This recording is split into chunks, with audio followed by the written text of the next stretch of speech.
Kung kaduda-duda na po ang disbursement ng OVP, obvious naman, sabi niyo po, di po ba, yung mga medicines, mga pangalan ng tao, bakit hindi po ninyo pa sinampahan ang kaso sa ombudsman ng OVP? Under our rules po, Your Honor, pwede lang namin siyang i-refer to the Office of the Ombudsman kapag nagkaroon ng final order at hindi po kinumply ni OVP yung order po. Bakit? Nasaan na po ba yung order ngayon? Ano na po ang status? Itong mga findings nyo, 2023, 2024 pa ito, 2026 na po tayo ngayon. Wala po akong personal knowledge about the status po since hindi na po ako connected sa ICFAO.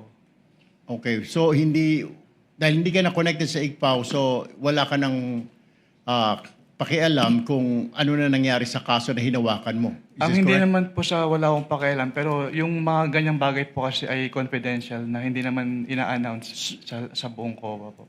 Ayun. So, ibig sabihin, hindi mo na alam at hindi mo rin alam kung bakit hindi kinasuhan or ni-refer sa ombudsman itong issue na ito. Yes po, Your Honor.